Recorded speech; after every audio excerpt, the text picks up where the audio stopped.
could applying for the diversity visa program create problems for other visa types?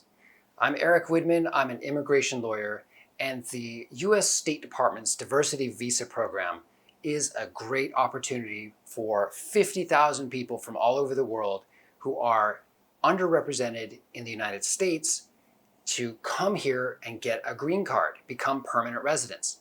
It was specifically created so that people from all over the world who are underrepresented here, under 7% of the population in the US, and are not coming here in numbers that we see from other countries, these folks are able to get access to a special visa that would allow them to then apply for an immigrant visa or adjust status and get a green card.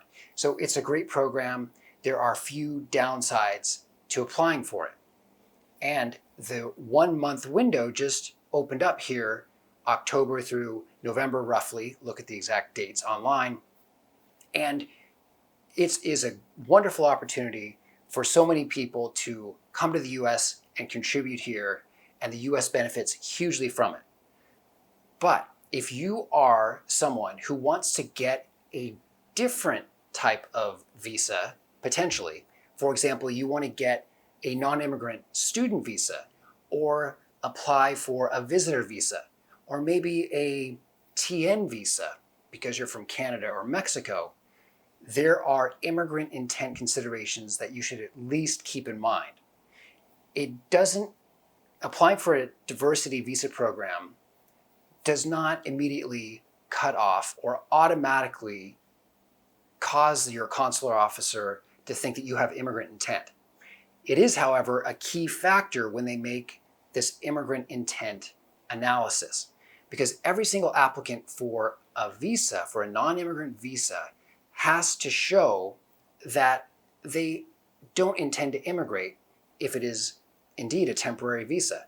So a student has to show that they're going to return back to their home country, that they're maintaining proper ties and connections and a domicile.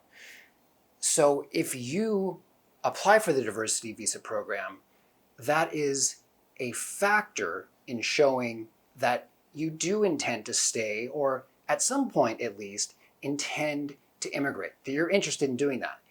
And there is a presumption that you have to overcome in any event, that this presumption is that you do have immigrant intent.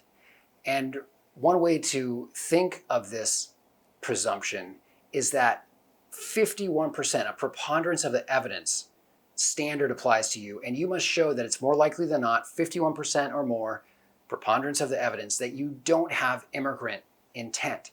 And you show that to the consular officer at your F1 student visa interview, for example. You show that by connecting the dots for him that you are going to return home to be with your family, to pursue a career, and you have your home still within your home country.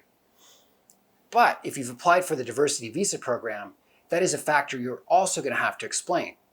Again, it doesn't immediately foreclose or shut down your ability to get a non-immigrant visa in the future. So you could successfully apply for the diversity visa program and then go on and successfully get a non-immigrant visa, like a student visa or a visitor visa. But just keep in mind that preponderance of the evidence standard applies to you, and you're going to have to work a little bit harder to make sure you meet that burden. This can be complex.